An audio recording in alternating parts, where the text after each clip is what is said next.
जय हिंद फ्रेंड्स, मेरा नाम बाबा रामदास और आप मेरा यूट्यूब चैनल देख रहे हैं दद्दा की खरी खरी। तो पिछले कई दिनों से, बल्कि रादर पिछले 10 दिनों से एक पूरे देश में एक अफवाह फैलाई जा रही है और इस अफवाह को फैलाने में गैर जिम्मेवार news portals, specially social media portals, YouTube portals और यूट्यूब के जो ये कुकुर मुत्ते की तरह उग आए रिपोर्टर्स हैं, इनके द्वारा ये अफवाह फैलाई गई है कि तमिलनाडु में बिहारी मजदूरों को, नॉन हिंदी स्पीकिंग, हिंदी न बोलने वाले मजदूरों को मारा पीटा भगाया जा रहा है। और ये सबसे पहले जब चर्चा चली तो तेजस्वी यादव, सुपुत्र श्री लालू यादव, उन्होंने एक बयान दे दिया, क्योंकि वो आजकल सरकार में उप मुख्यमंत्री हैं, तो उनका बयान देना बनता है। और उन्होंने तमिलनाडु के अपने मतलब मुख्यमंत्री जी और जिम्मेवार अधिकारियों से बात की और उन्होंने कहा कि नहीं, ऐसी कोई बात नहीं है। तो उनकी भी बहुत आलोचना हुई और बिहार में तो बाकायदा इसे राजनीति का मुद्दा बना लिया गया।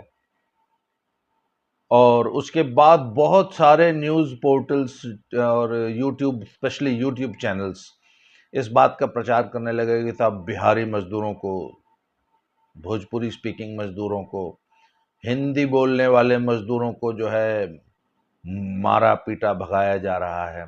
और फिर कुछ लोग तो इतना तक बोलने लगे, मैंने खुद अपनी आंख से देखा कि एक पोर्टल तो बता रहा था, उसमें एक मजदूर बता रहा कि साहब 30-35 लोग चेन्नई में काट दिया, यहाँ काट दिया, वहां काट दिया, वहां आदमी मार दिया, वहां 10 आदमी मार दिया, वहां काट के फेंक दिया, या वाह वाह। तो मुझे, मतलब, आई वॉज कंफ्यूज्ड। और मेरे एक बहुत अच्छे मित्र तिरुपुर में रहते हैं और ये तिरुपुर की घटना बताई जा रही है कि साहब तिरुपुर में ऐसा हो रहा है। तो मैंने अपने उस मित्र को फोन किया और वो वहां पे पिछले करीब 25-30 साल से रहते हैं और अब तो वो भी फ्लुएंटली तमिल बोलते हैं, क्योंकि जो आदमी 25-30 साल से वहां रह रहा है, बिजनेस कर रहा है, उसको अपने सब पूरे परिवार के साथ वहां रहते हैं। मूलतः आजमगढ़ के रहने वाले हैं, उत्तर प्रदेश के, भोजपुरी स्पीकिंग। मेरे बहुत अच्छे दोस्त हैं, मैं खुद तिरुपुर गया भी हूं, उनके घर रुका हूं और 1-2-3 बार गया हूं। तो मैंने उनको फोन किया कि मैंने कहा भाई साहब, असली स्थिति क्या है, एक्चुअल रिपोर्ट क्या है। तो उन्होंने कहा जी पूरी तरह झूठ निराधार बात है, ऐसी कहीं कोई घटना नहीं हुई है। और देखो साहब, 140 करोड़ लोगों के देश में छोटी मोटी झड़प में, छोटी मोटी होटू लड़ाई झगड़े, थोड़ी बहुत मारपीट हो जाया करती है और वो कहीं भी हो सकती है, किन्हीं भी लोगों के बीच में हो सकती है, किन्हीं दो कम्युनिटीज के बीच में हो सकती है, पर उसको तिल का ताड़ नहीं बनाना चाहिए।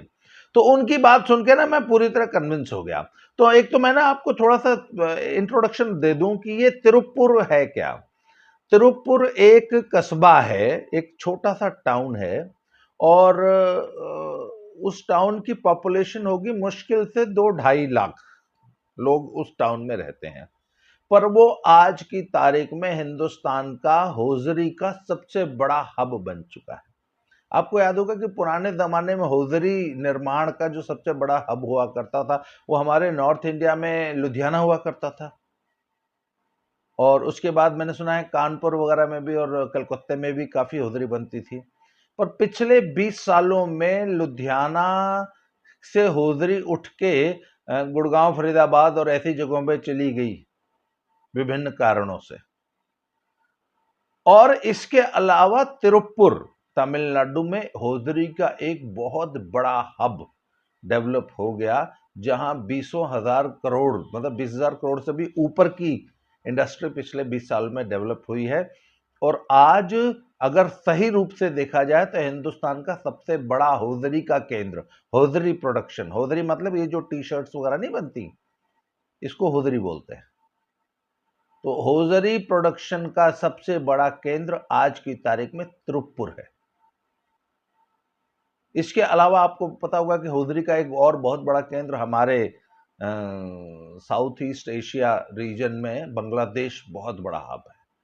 बांग्लादेश की होजरी, बांग्लादेश में टी शर्ट्स का जो प्रोडक्शन होता है वो वर्ल्ड का सबसे अच्छा माना जाता है। तो मैं इसी होजरी, आपको याद होगा कि आज से 3-4 साल पहले है ना? अब की बार मोदी सरकार फिर से जब वो आए, 2019 वाला जब इलेक्शन हुआ था ना, तो उस इलेक्शन में जो है पूरे भाजपा ने एक टी-शर्ट बना के बेची थी। फिर से मोदी सरकार, अब की बार मोदी सरकार इस टाइप की। तो वो टी-शर्ट हम लोगों ने भी तिरुपुर से बनवाई थी और 100-110 रुपए में कॉस्ट प्राइस पे ही हमने भी हजारों टी-शर्ट्स जो हैं बनवा के जो है अपने मित्रों को जो है वहीं क्या नाम कॉस्ट टू कॉस्ट हमने तिरुपुर से बनवा के अपने मित्रों को सप्लाई की थी और सब लोग 10-10, 20-20, 50-100 टी-शर्ट्स मंगा के पूरे देश में वो मोदी जी के पक्ष में काम करने के लिए माहौल बनाते थे। तब से मेरा तिरुपुर आना जाना और संपर्क है। और तो मैं जब तिरुपुर में गया तो मैंने देखा, और मैं उस इलाके में जब तमिलनाडु में घूमा तो मैं वहां का इंडस्ट्रियलाइजेशन, मतलब तिरुपुर, न सिर्फ तिरुपुर में नहीं, पूरे तमिलनाडु में क्या गजब औद्योगिक विकास हुआ है पिछले 30-40 सालों में। मैं आपको बताऊं कि मैं शायद तिरुपुर से इरोड से तिरुपुर आया था बाय रोड, और इसी तरह फिर इरोड से तिरुपुर, सलेम, करूर, इन जगहों पे मैं घूमा था और बाय रोड गया था।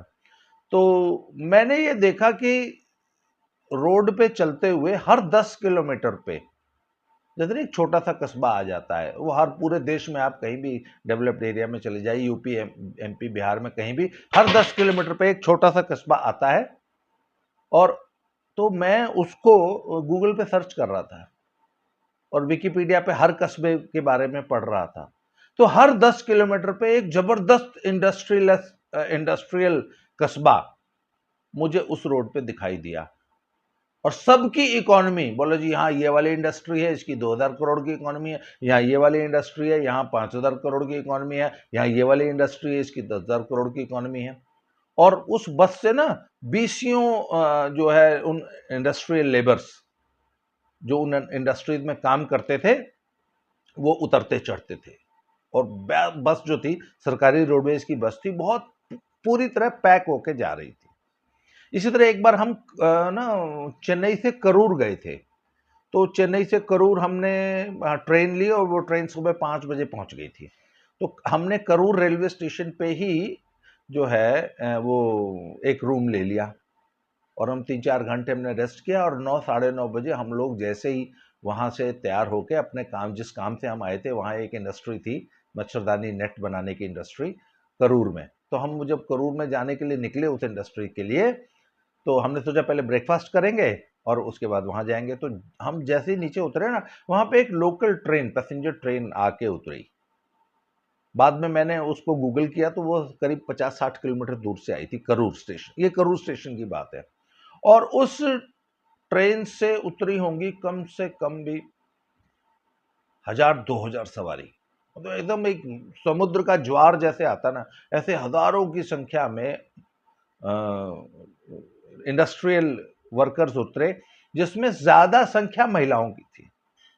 और वहां मैंने देखा कि वो महिलाएं सभी जो है वो 1,00,000-2,00,000 रुपए का तो सोना पहन रखा था, गोल्ड ऑर्नामेंट्स पहने हुए थी, और वो सब इंडस्ट्रियल लेबर थी जो कि रूरल एरिया से करूर के इंडस्ट्रियल एरिया में काम करने आई थी। तो फिर जब हम 2 दिन करूर में रहे तो वहां पे हमें हमारे मित्रों ने बताया कि जी यहाँ पे जो इंडस्ट्री है वो तीनों शिफ्ट में काम करती है, और कई बार रात को 10 बजे, 2 बजे जो शिफ्टें छूटती हैं, तो रात को 10 बजे भी महिलाएं ऐसी इंडस्ट्रीज से काम करके निकलती हैं, और लॉ एंड ऑर्डर की सिचुएशन इतनी अच्छी है कि आप देख लीजिए, हर औरत ने लाख-लाख, 2-2 लाख, 3-3 लाख रुपए के गोल्ड ऑर्नामेंट्स पहने हुए हैं, और यहाँ पे कोई किसी को छूता तक नहीं। लॉ एंड ऑर्डर की सिचुएशन इतनी अच्छी है, और गांव गांव में बच्चा बच्चा जो है वो काम करता है, महिलाएं काम करती हैं, मतलब इतना ज्यादा इंडस्ट्रियलाइजेशन है, इतनी ज्यादा इंडस्ट्री है तमिलनाडु में कि सब लोग काम करते हैं, और क्या संपन्नता है सब। अगर आपको वाकई संपन्नता देखनी है तो तमिलनाडु में जाके देखिए। तो ऐसे माहौल में जब कोई ये अफवाह फैलाने लगे कि हिंदी स्पीकिंग मजदूरों को मारा जा रहा है, काटा जा रहा है, भगाया जा रहा है, तो बड़ा ये एक डिस्टर्बिंग सा एक समाचार लगता है। तो अब पिछले 2 दिनों में जो डेवलपमेंट हुई है कि तमिलनाडु सरकार ने बेहद सख्ती से इन सभी न्यूज़ पोर्टल्स के खिलाफ कार्रवाई शुरू की है। एक ऑप इंडिया करके एक वेबसाइट है, एक न्यूज़ पोर्टल है, मेरा बड़ा फेवरेट न्यूज़ पोर्टल है, और ऑप इंडिया की जो कवरेज होती है वो बहुत शानदार होती है। इसमें कोई ये अजीत भारती जो हैं, ये पहले ऑप इंडिया में ही काम करते थे, और राजेश रोशन है, और उनकी एक बड़ी फेमस न्यूज़ वो है, चीफ एडिटर है शायद, नुपुर करके। तो कल मैं एक समाचार पढ़ रहा था कि तमिलनाडु सरकार ने, तमिलनाडु पुलिस ने ऑप इंडिया और राजेश रोशन और नूपुर के खिलाफ बड़ी गंभीर धाराओं में मामला दर्ज किया है, अफवाह फैलाने और माहौल खराब करने का। और बिल्कुल उन्होंने गैर जिम्मेदाराना रिपोर्टिंग की है। इसके अलावा 20 अन्य यूट्यूब चैनल्स ने गैर जिम्मेवार रिपोर्टिंग करके देश में माहौल खराब करने की कोशिश की है। मैंने अपने वो तिरुपुर वाले मित्र से पूछा कि आप हकीकत बताइए क्या है। बोले जी देखिए, इसमें कोई दो राय नहीं है कि तमिलनाडु की पॉलिटिक्स में हिंदी और तमिल का कन्फ्लिक्ट चला आ रहा है, और आज से नहीं, वो पिछले 50 सालों से है। और हिंदी को लेकर राजनीति तमिलनाडु में होती है, लैंग्वेज को लेकर राजनीति तमिलनाडु में होती है। परंतु तमिलनाडु की इंडस्ट्री, तमिलनाडु के उद्योगपति इस बात को समझते हैं कि बिहार और यूपी की सस्ती लेबर के बिना उनकी इंडस्ट्री एक दिन भी नहीं चल सकती। इसलिए बिहार और यूपी से आई हुई लेबर का हम लोग पलक पावड़े बिछा के, लाल कारपेट बिछा के इंतजार करते हैं।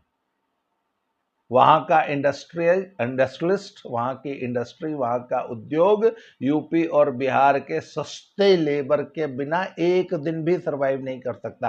तो कहते जी हम तो सपने में भी नहीं सोच सकते कि इनको भगा दिया जाए या इनके बिना काम कर लिया जाए।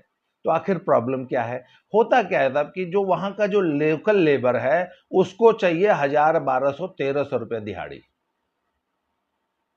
और भाई लोकल लेबर के थोड़े से भाव बढ़ते ही हैं, नखरे होते हैं। ये चीज़ हम पंजाब में भी देखते हैं, ये चीज़ हम हरियाणा में भी देखते हैं कि हरियाणा का जो लोकल, पंजाब का जो लोकल रिक्शा पुलर है, वो जिस काम के 50 रुपये मांगता है रिक्शे में जिस सवारी से, बिहार वाला 30 रुपये में ले जाता है। आप इंडस्ट्रियल लेबर की बात कर लीजिए, जो लोकल लेबर है उसको 1000 रुपये की रोज दिहाड़ी चाहिए, 800 रुपये की दिहाड़ी चाहिए। बिहारी लेबर 300-400 रुपये में काम करने को तैयार है। बिहारी लेबर वहां तो वो तो फुटपाथ पे सोते हैं, वहां इतनी बड़ी एक तमहेड़ी उठा लेते हैं, उधार बनिए से राशन लेके आते हैं, वहीं पे इकट्ठे 30 लोग मिलकर बहुत बड़े से पतीले में चावल बनाते हैं, बहुत बड़े पतीले में सब्जी बनाते हैं, चलो जी हो गया, फुटपाथ पे लुंगी बिछा के सो जाते हैं। अच्छा, ये प्रॉब्लम कोई तमिलनाडु में नहीं है। आज से 5-7 साल 10 साल पहले मुझे अच्छी तरह याद है, गुजरात में भी ऐसे ही कन्फ्लिक्ट्स की खबर आई थी। गुजरात की लोकल लेबर को ये लगता था कि ये जो बिहार की जो सस्ती लेबर आई है यूपी से, ये हमारा हक मार रही है। क्यों? क्योंकि ये सस्ते में काम करते हैं। जिस काम के हम 1000 रुपये मांगते हैं ये 600 रुपये में कर देते हैं। यही सेम प्रॉब्लम तमिलनाडु में भी है। तो भैया बाहर से आने वाली लेबर के प्रति जब वो रेट गिरा के काम करेगा तो उनको लगता है कि यार हमारे हिस्से का रोजगार ये खा रहे हैं, और ये चूंकि सस्ता काम करते हैं। अच्छा, लोकल आदमी है उसके 100 उसको और काम होते हैं समाज के, आज उसका फलाने का ब्याह है, फलाने का हैप्पी बर्थडे है, आज फलाने का लड़का हुआ है, वहां जाना है। बिहारी लेबर को क्या काम है? उसको दिन रात काम करना है। लोकल लेबर 8 घंटे में काम करके अपने घर जाती है, बिहारी लेबर 16-16 घंटा काम करती। तो ऐसे में लोकल लेबर को तो लगेगा ही कि यार ये हमारे हक, हमारा रोजगार छीन रहे हैं। परंतु इंडस्ट्रियलिस्ट कहता है कि भैया तुमसे ज्यादा काम करते हैं, तुमसे ज्यादा सुलभ है, उनसे हम 16 घंटे काम करा लेते हैं, पैसा देते हैं, तुमसे दुगनी मेहनत करते हैं। तो ये एक आपसी तनाव है जो कि लगा रहेगा और जो कि जायज है। देखिए, लोकल लेबर, लोकल पॉपुलेशन अगर अप्रवासी मजदूरों से थोड़ा बहुत ग्रज रखती है, ये बड़ी नॉर्मल सी बात है और ये ग्रज रहेगा। पंजाब में आप चले जाइए, एक तरफ एक पंजाबी वर्ग है जो कि बिहारी मजदूर को गरियाता है, उसको भैया भैया बोलता है, इन्होंने आके पंजाब गंदा कर दिया। तो मैं अपने उन मित्रों से बोलता हूँ, अच्छा एक काम करो, भगा दो। बोला, अरे कमाल की बात करते हो, ये भाग जाएंगे तो हमारी खेती बंद हो जाएगी, ये भाग जाएंगे तो हमारी इंडस्ट्री जो थोड़ी बहुत है वो बंद हो जाएगी। आप पंजाब के किसी भी दुकान पे चले जाइए, मालिक तो है ही नहीं, 4 लेबर है, वो चारों काम संभाल रहे हैं। मैं अभी आज से 4 दिन पहले दिल्ली में था, तो एक अग्रवाल मिष्ठान भंडार में मैं चला गया, तो वहां पे मैंने देखा कि 2 लोग जो काउंटर संभाल रहे थे, दोनों बिहारी। एक लड़का चाट चाउमीन बना रहा था, वो बिहारी। एक और लड़का हेल्पर था, वो बिहारी। तो मैंने पता करने की कोशिश की मालिक साहब कहाँ हैं। बोले जी मालिक साहब तो कभी कभी आते हैं दुकान में। वो चारों बिहारी लेबर मिलकर लाखों रुपए की दुकान संभाल रहे हैं, और फर्स्ट क्लास, क्या बढ़िया दुकान चल रही थी, भीड़ थी दुकान में, और वो बिहारी चारों मिलकर फर्स्ट क्लास दुकान संभाल रहे थे। तो इतना बढ़िया अरेंजमेंट अग्रवाल जी को मिला हुआ है, तो अग्रवाल जी को क्या जरूरत है, भैया बिहारी को भगा देंगे। तो साहब, लोकल जो पॉपुलेशन होती है उसको अप्रवासी मजदूरों से समस्या है और रहेगी, परंतु ये को एग्जिस्टेंस है, चलता रहेगा, छोटी मोटी समस्याएं आती रहेंगी, पर वो भी जानते हैं कि इनके बिना हमारा गुजारा नहीं है। तो साहब ऐसे में ये जो, अच्छा अब क्या है कि बिहार में होने वाले हैं चुनाव, तो इनको एक चुनावी मुद्दा बनाना था। तो इन सब ने मिलके यही बिहारियों को मारा जा रहा है, भगाया जा रहा है, मारा जा रहा है, भगाया जा रहा है करके एक माहौल बना दिया, जो कि पूरी तरह झूठ था। और पिछले 2 दिनों का समाचार ये है कि तमिलनाडु पुलिस और तमिलनाडु सरकार चुन चुन के ऐसे सभी पोर्टल्स को जो ये झूठी अफवाहें फैला रहे थे, वहां इतने मार दिए, वहां इतने काट दिए, थोड़े बहुत एक आध तो थप्पड़ किसी ने कभी किसी को मार दिया होगा, इसके अलावा कहीं कुछ नहीं हुआ है। वो कह रहे हैं जी भाग रहे हैं, भाग रहे हैं। अरे बोला भैया, दिवाली का सीजन है, आज दिवाली बीती है, बल्कि बहुत सारे जगहों, बिहार में तो बल्कि आज शायद दिवाली मनाई जा रही होगी, क्योंकि वो तिथि का चक्कर था ना, आधे हिंदुस्तान ने कल मनाई, आधा हिंदुस्तान आज मनाएगा। नॉर्दर्न पार्ट ने और इधर वेस्टर्न पार्ट ने दिवाली कल मना ली, होली कल मना ली थी। मेरे मुंह से दिवाली निकल गया, होली कल मना ली थी और बाकी कल मनाएगा। तो भैया दिवाली, सॉरी, होली का सीजन है, तो होली पे तो अप्रवासी मजदूर, वो भी स्पेशली यूपी बिहार का, अपने घर जाता ही जाता है। दिल्ली से देख लो कितना भयंकर भीड़ चल रही है ट्रेनों में, पंजाब से देख लो भयंकर भीड़ चल रही है ट्रेनों में। तो अगर तमिलनाडु से भी लेबर अपने घर आ रही थी, इसमें कौन सी आश्चर्य की बात है। और आपने इसको जो है मुद्दा बना रखा है। मैंने बहुत सारे, वो एक कोई वेद प्रकाश जी है, वो भी एक कुछ बहुजन समाज पार्टी टाइप एक न्यूज पोर्टल चलाते हैं, वो भी श्रीमान जी रिपोर्टिंग करने जो है स्पेशली पूरे गाजे बाजे के साथ, प्रचार के साथ गए कि हम अपने आंख से देख के आऊंगा क्या आदमी काट दिया है तमिलनाडु में। और एक और बहुत बड़ा चैनल है, वो भी वो बोला वहां, उस पर तो एक आदमी बैठ के बोल रहा था कि साहब 35 आदमी मार दिया, हमारे आंख के सामने 10 तो काट दिया। अब उसको जो है पुलिस पकड़ के ले गई है कि अच्छा तू बता तेरे सामने कब किसको काट दिया। तो साहब इस प्रकार की अफवाहें फैलाने की जरूरत नहीं है, ऐसी कोई समस्या नहीं है। तमिल हिंदी कॉन्फ्लिक्ट है, वो चलता रहेगा, वो ऐसे ही चलता रहेगा, वो राजनीति का विषय है। बिहारी मजदूर बड़े मजे से तमिलनाडु में काम कर रही है, तमिलनाडु के हर कस्बे में काम कर रही है, और तमिलनाडु का उद्योगपति, तमिलनाडु का उद्यमी इनके बिना एक दिन भी सरवाइव नहीं कर सकता, ऐसा मुझे खुद तमिलनाडु के एक उद्यमी ने बताया है। इसलिए ऐसी कोई समस्या नहीं है, इस प्रकार की कोई अफवाह मत फैलाइए, सब कुछ बहुत बहुत बढ़िया चल रहा है। आज के लिए इस वीडियो में इतना ही, अगले वीडियो में फिर से मिलते हैं। Thank you very much.